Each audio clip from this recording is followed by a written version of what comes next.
So if you woke up this morning with one burning question in your head, what would I do if I wanted to buy a house? New construction, build it from the ground up, but I'm in New England, California, New York, Michigan. How would we keep an eye on the progress of the house not being there? This video is going to be all about that today. And today we're at a pre-drywall inspection. Yeah. That's what it's called, Yeah, right? pre-drywall inspection. We've got a professional inspector here. Yeah, they're here right now. They're in there working. Yeah. And if you don't know us, my name is Mark. This is Jeff. We're with the Charleston Area Living Group. And if this is the first time you're visiting the channel, we would love for you to subscribe below and click the bell for notifications so that you can be the first to know about all things Summerville and Charleston area. Sorry, I just wanted to go get the plan so I could look like I know what I'm doing, because we've got the plans here. Is that called the plan? I'm looking at the thing with the lines and there's numbers on here. I can't see something, but that's all right. Hey, I got a joke. Okay. All right. What do pre-drywall inspectors and our wives have in common? I don't know if I want you to say this. They love to check out the studs. Oh, you've got to stop with these jokes. You've got to stop. That's a winner right there. Hey, listen, there's only one time you can see what's behind the walls in the house, and that's in this stage. So we actually encourage multiple inspections. 3. And this is one of them. So, you know, the guys come in here. Our people that we use typically, he is a master certified inspector. Do you know how many inspections you have to do to become a master certified inspector? I heard it's like 5 million. What? It's a little less than 5 million. Oh, it's less? We'll check. We'll get him on camera, but I think it's like 2,500 or 3,000. We'll see if I'm right about that. That's a lot of inspections. It's a lot of inspections. Yeah. And so when, you know, listen, there's a lot of trades in here. There's all these different trades working. So we just want somebody that's on our team to come in and do this inspection, but we're here in every one of these.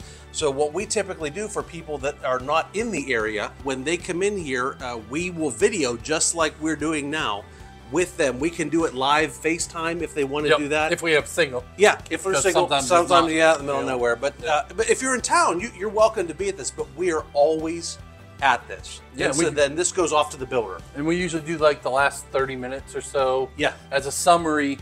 It won't be a 30-minute video. Right. But it'll be a good summary of what's going on. And then later that night, we get the pre-drywall report. Yep. And we ship that off to the builder and say, hey, we need your help. Yeah.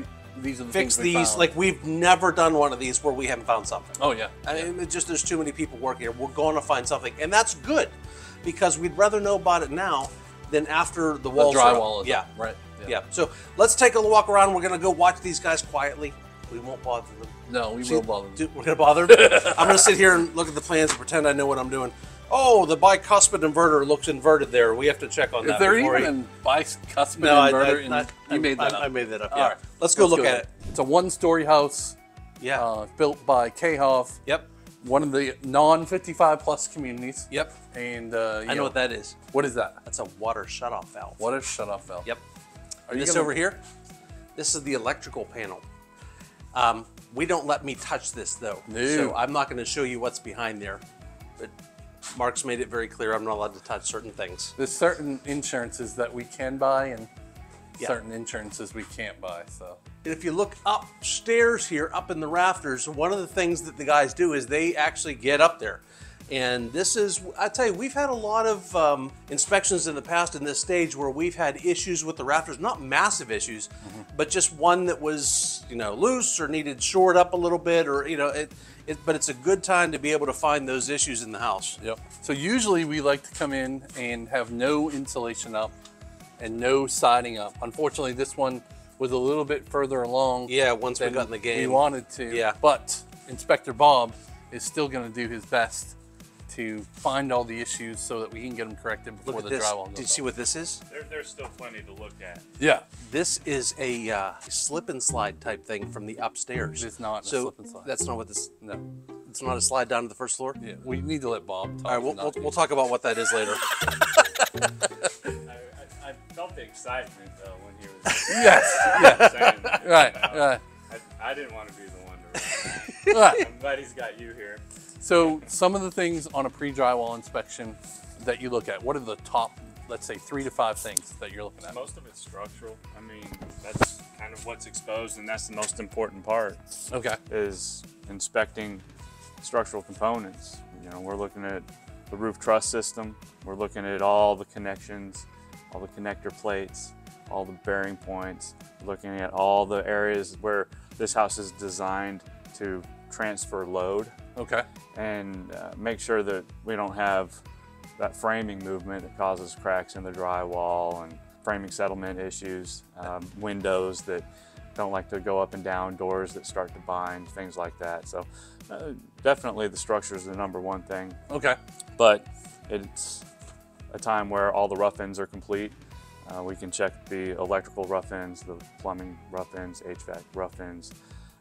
We can see the entire slab, flat work, look for cracks, make sure it's got saw cuts in it, things like that. So structural is the 90% of it, Okay. really. I mean, that's where I spend most of my time, is looking at load-bearing sections of the home and making sure that everything's put together right. And our area, wind is a big thing in case is. storms come through and stuff like that. Yeah. So that's part of the structural inspection, is It is. making sure that everything can hold up to that. Right. And you have uplift clips that you can see them lined up over here.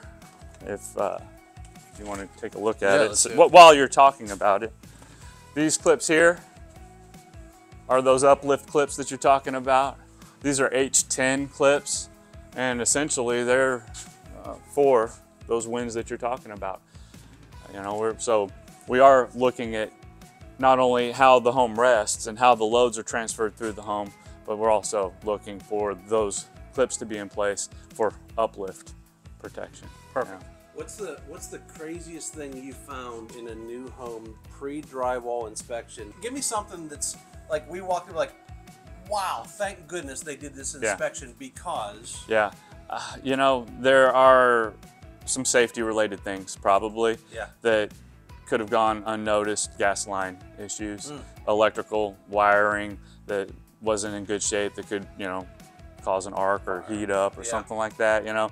So safety related always comes to mind first. You know, I think a lot of what we do is based around safety, not just am I buying a good home, or how much is it going to cost me to fix things. It's also it's the home a safe home, and I think sometimes we forget about that. You know, things have gotten so safe, and house fires have been reduced a lot because of AFCI protection and things like that. So we're always thinking safety. That would be probably the big thing. Now, another time we saw that the framers had missed their foundation by about 6 inches. Oh my! So that was a pretty big. Problematic. It was. They didn't close on time. Had a little work to do. All right, well, we'll let you get back to it. I'm going to ask you one question here. Mark corrected me. Is there or is there not a bicuspid inverter valve inside this house? A bicuspid inverter valve. Yes. And he says yes, and he says no. I said yes, and he said he thinks I made that word up. Yeah. I made it up. Let's. If you find one, point it out. It's that right there. Right there? That's I told you there was one. It's right there. It's right you there. Are so wrong, look, Mark. Still lying. Look, listen. They're both lying. Yeah, you know, he also hunts for snipe. Here's snipe. So, Here's snipe. All right, so one of the things that a lot of people we have seen is they come in and they see all the sheetrock up and it's looking pretty, and then they get all worried because they're like, oh my God, the builder forgot to put in my pendant pre-wires so that I can hang my pretty pendant lights over my kitchen island. Well, they're there. See all this white wire here? It's looped and looped and looped so that when the electrician goes to install it, they can install it directly center and line it up properly over the island once the granite or the quartz is in. And that way it doesn't look way off center, because they don't want to do it now. They just put the wires up there. Yeah, right now you'd look up there and say, okay, was the electrician high? Yeah. Or was he just trying to make a pretty design? That's with purpose. Exactly, exactly. So don't get worried if you don't see your pendant lights in. The wires are up there. So sometimes people walk into houses, they look down in the tubs and they see this nasty, disgusting, like my teenage boy just took bath after being out playing baseball all day, nastiness in the tub. That's for a reason. So they fill these with water, and then they come back to make sure that there's still water in them because they're checking for leaks. They want to make sure before we get too far into the process that these tubs don't leak. So don't be scared if you walk in and see nasty water. All right, quiz question. Yeah. How long does the water have to hold in the tub? 16 days. No. 5 minutes. Close. 15 minutes. You got it. If it holds for 15 minutes, it passes. That's what they say. So this one's really good. This has been days. Yeah, I've seen it last time I was here, I think. All right. So sometimes when you look at these walls, of course, these boards are going up and down, and you wonder why there's this one sideboard go in here deal in the living room. This is for the blocking for the television. So they'll put this here so you can mount the television on the walls. And if you look over here in the primary bedroom, they've got one in this bedroom also. So trust me, it doesn't look that big, but wow. Viva Mexico.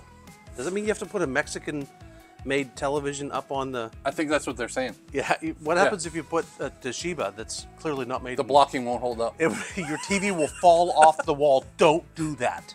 All right, so sometimes people see this and they say, what in the Summerville, South Carolina is this thing? This is the tech closet. We're actually in the closet, the master bedroom closet here, and inside is this white box. So all of the tech, now Mark should actually be the one talking about this because I'm not the tech guy, but all the doohickeys and the thingamabobs that come in for the interweb come into this box. So, you know, if you have home telecom, for instance, here, they would put the wireless router. Very good. I said that right? I'm so impressed. Yes, Yes. the distributor of the internet. And actually in this one, it's great because it's right in the center of the house. So you have good coverage all through the house here. So that's what this is. All right, so they do the same with the showers too, because obviously we want to make sure the showers don't leak. So we're in the master shower right now to make sure that this is holding water. Mark, here's the question. What do I have to pay you to drink 2 ounces of that water? 2 ounces? 2 ounces. There's a number. I know you have a number. I have a number. I don't think I can do You it. can do it, really? I don't think so. $500 and you wouldn't drink 2 ounces of that water? No. I must just be more poor than you are. I would drink that for $500. Mark, you remember the Sesame Street song, one of these things is different, one of these is not the same? Yeah. One of these things is different, one of these things is not the same. Yeah, That's the case here. Okay. All right, so check out these 3 holes up above the porch. You'll notice one of them is different. Oh, yeah. The center one, it's got Ultra doohickey support bobber thing. Yeah. And that's for a ceiling fan. So Okay. it's got a box up there that will support the weight of a ceiling fan. And they're pre-wired also so that it's you got have 2 multiple wires. switches. Am I milking a cow or am I flipping switches? Why do you always do this? I can't. As soon as this... All right, back to the Focus. There's a switch for the fan and for the light. So it's Do you think that's American Sign Language for fan and light? it's Jeff's sign language. It's good enough for now. Yeah. All right, we're on with Inspector Bob now. He's going to give us a quick summary of everything that was going on in the home and just kind of tell us some of the issues that you found, whether they're small or... One thing I wanted to know is, what's it take to be a master inspector? Because we talked about Oh, that yeah. earlier, that you're a master inspector, and there's very few in the market that are. Yeah, right. Yeah, so certain number of fee paid inspections. When I became, it was 1,000 fee paid inspections that you have to do. So that's the experience that you have to have. And then you have to maintain a certain amount of continuing education hours. Okay. You guys are familiar with that as realtors. Yep. So, which is important because in South Carolina, they do not require that of home inspectors. So if you have a certified master inspector, that means that we are Staying up with at a higher standard because we are taking the required continuing education. So when you have a certified master inspector, you have one that's more experienced and more educated. That's the bottom line with it. And I have done almost 6,000 fee paid inspections at this point. 6,000. Yeah. That's way more homes than I've sold. Yeah. Yeah. He's working for somebody else besides us. Yeah, I guess so. Yeah, I guess so. yeah, right. No, I know a couple other real estate agents. All right, so what was going on with this house today? Really, not a bad inspection at all. I think that these are just a lot of the usual suspects that used to coming across during a pre-drywall inspection. Unfortunately, the insulation was up. Insulation looks like it's installed well, but it does keep us from seeing some things. Was up as well, so we're unable to kind of check the house wrap and the tape flashings and things like that. But the siding does look good. Outside, you're gonna see on the report, we made mention that you do have truss telegraphing. So what that is when you look at your roof, you're gonna see, it looks like you're almost seeing the skeleton of the roof, and essentially that's what it is. This is more of a cosmetic issue than anything. There are some really pronounced areas that are kind of forcing the shingles up a little bit. I think that could result in those shingles getting worn out sooner than they would. Okay. This is a 3-tab shingle, so really you only get like 15 to 18 years out of these shingles, where it's not uncommon to see them wear pretty badly though. Okay. So you'll see that in the report.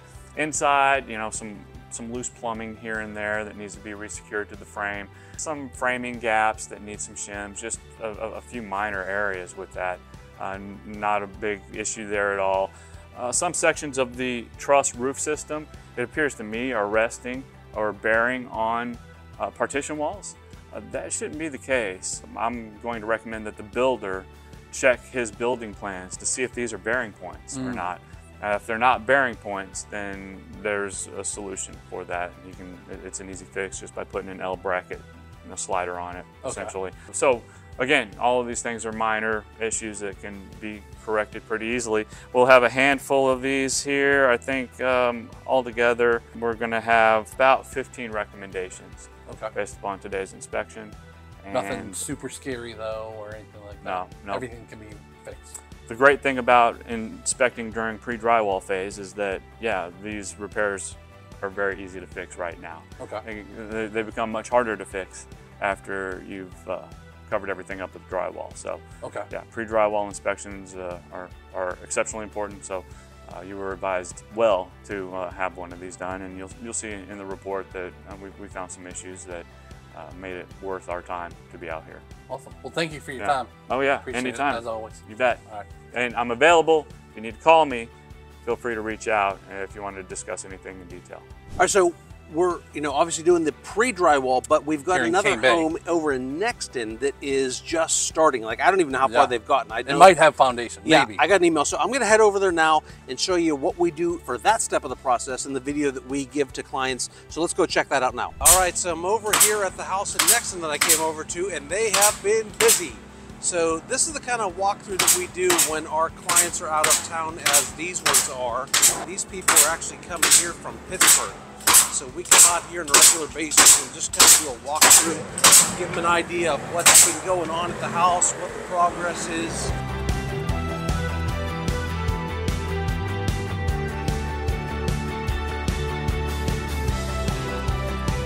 One that has a detached garage in the back. So you'll see that back in the backyard there's the 2-car garage.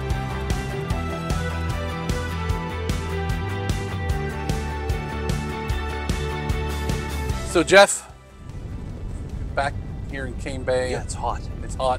It's the middle of August. Yeah. Like, we're both sweating. I really am. Like, we actually worked. And I realized that I did this whole video with this button right here undone. So if you want to go back in the video to the beginning. If you didn't tell people, nobody would even know. It's all I can think about now is that button was undone the whole thing. Like, I almost want to reshoot the entire video.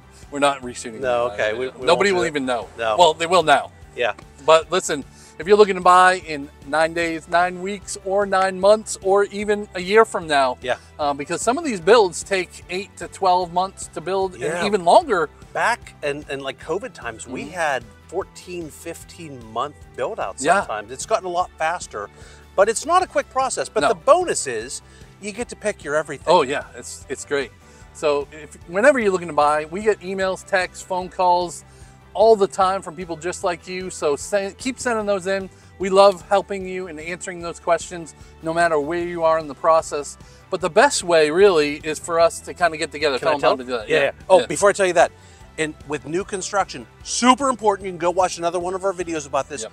Don't even think about it. Don't do it. It's not worth it. It'll end up bad. Don't ever do it. Okay. Call us before you go walking into new home construction. We need to have you registered with us to be able to help you through the process. This kind of stuff. So we can do this kind of stuff for you. But to get a hold of us, down in the description, there's a link you can drop into our calendars, schedule a Zoom call, a phone call, an in-person meeting, so we can help you figure out what you're looking for, what neighborhoods you might want to see, and start the process with you. We look forward to working with you. Have a great day. See y'all.